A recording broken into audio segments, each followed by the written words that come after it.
Hello and welcome to Noggin Comics, or welcome back to Noggin Comics. We were going to do this video last week. We were going to announce the winner for that Moon Knight trade by Jeff Lemire and Greg Smallwood, but unfortunately, Nora got sick. She had a health scare. But she's all fine now, so we're gonna get back to our weekly videos hopefully. This week today we're gonna talk about our top Marvel from this week, our top DC, and our two top indie books from this week.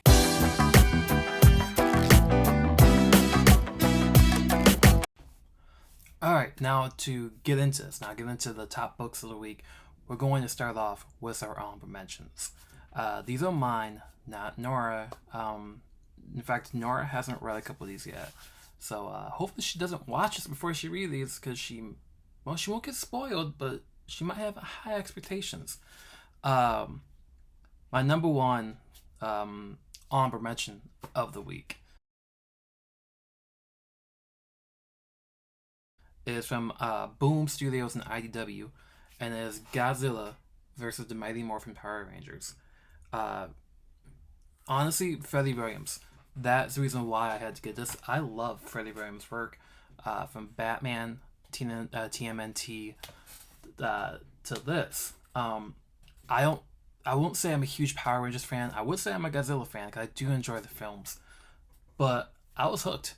And that final panel of is a nice little spread, and it got me wanting the next issue right now. And I have to give a special thanks to Neil at Mind's Eye, because Neil was the one that pointed this out to me, asking me if I would want to read it. And I was hesitant at first. I'm like, I don't like Power Rangers. But I'm glad I did. I'm glad he mentioned it, and I'm glad I grabbed it. Our second honorable mention of the week is Saga 57. Now, usually this would make our top picks of the week. And I'm sure if Nora was doing this list, it would probably make her one of her top two independent picks of the week.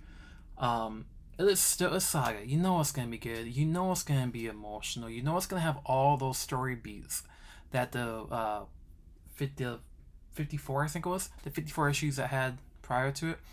I do understand the argument though about waiting until trade, because I read those 54 issues in a compendium, all in a compendium. I didn't have to wait, but now that we have to wait for Saga, the experience is a little different. It's not bad, it's just different. But I do like where this is going. I will continue reading Saga. I feel like if I don't, Nora would kick my ass if I stopped reading it. But good book. One of our honorable mentions. And now I mentioned how we're giving away the Jeff Lemire and Greg Smallwood Moon Knight volume. And this is kind of fitting. Our final honorable mention of the week goes to Human Target 6.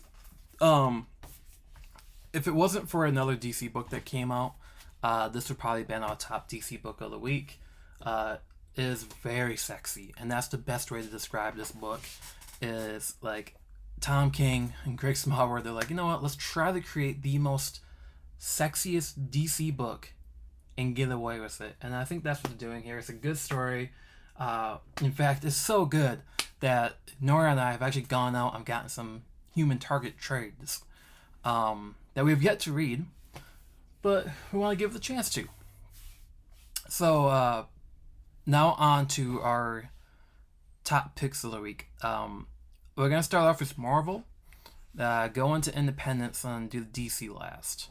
So our Marvel Comics pick of the week would be Iron Man 18 by Christopher Cantwell and Len Medina.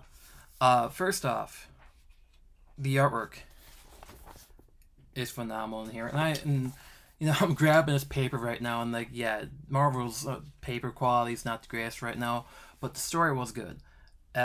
If you're not reading Iron Man, I highly recommend you to read Iron Man. It is very good, and the ending of this left me much like Godzilla and Mighty Morphin Power Rangers. I wanted more. I wanted it to happen today.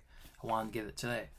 But I do think that this is a very underrated series. I don't have many people talking about it, but I'm really enjoying it. The Cosmic Iron Man storyline had me hooked.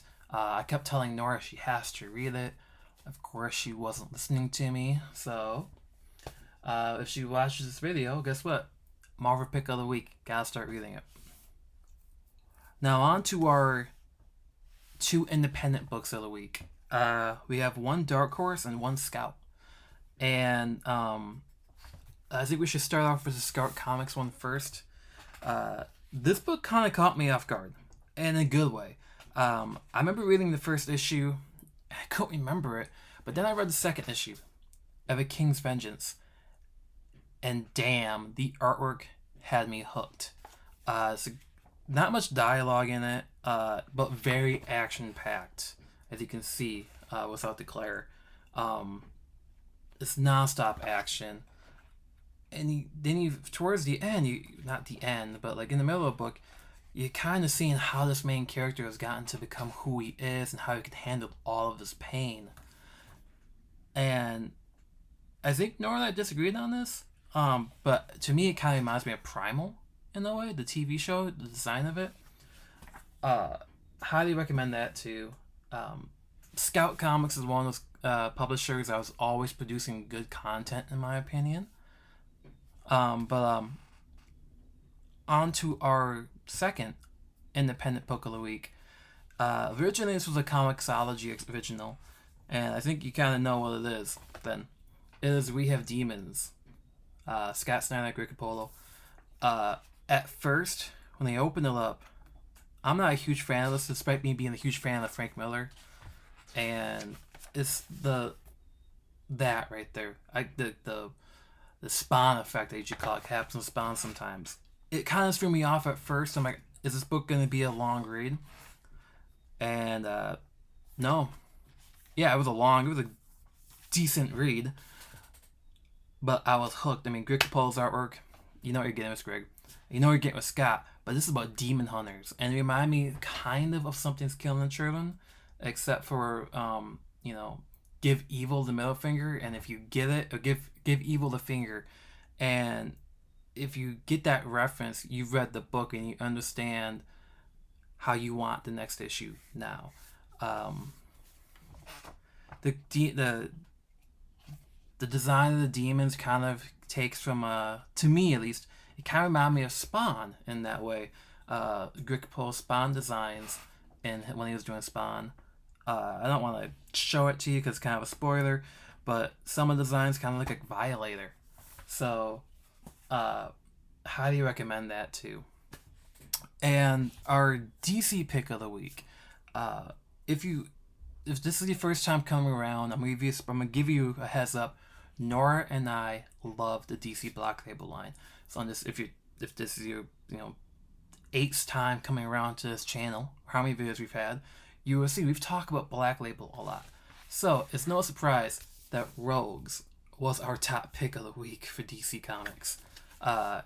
Captain Cold being the main character, I adored it. I thought this was probably my favorite book of the week just in general. It was so fun, yet so dark and kind of sad, but funny in some parts. It's Joshua Williamson. Williamson is single-handedly saving DC right now, in my opinion. The art is okay, but it's fitting. And like I said, you feel sad in some parts. The best comparison I can make from another comic book is One Star Squadron, which is also probably the other favorite DC book happening right now. And I just like when DC is taking chances. And I feel like One Star Squadron, Rogues, they're taking chances. Unlike Trial of the Amazons, which both Nora and I are not enjoying right now.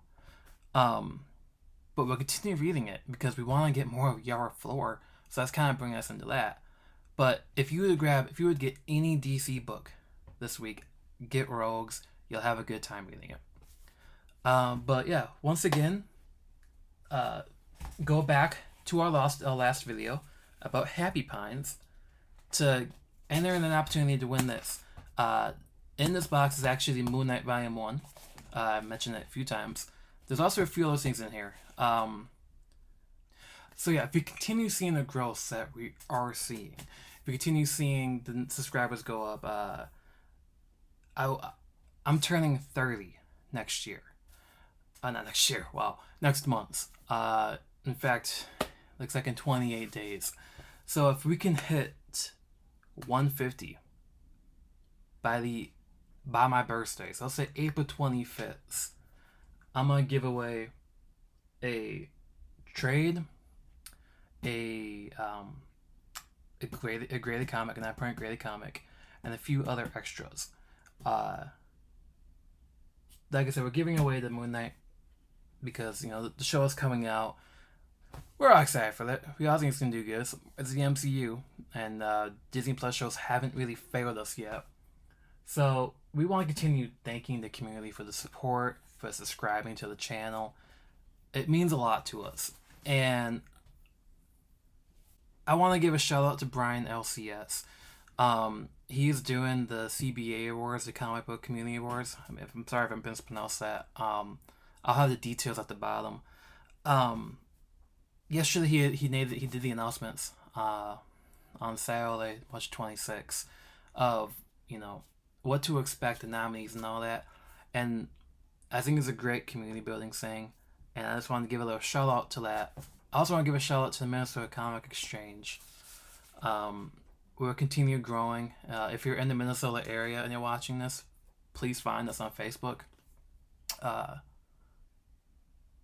That's growing faster than we expected, and we love it.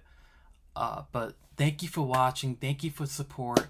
In the comments down below, what was your favorite DC book, your favorite Marvel book, your favorite indie book from this week? But hit that like button, subscribe, and see you at the comic shop.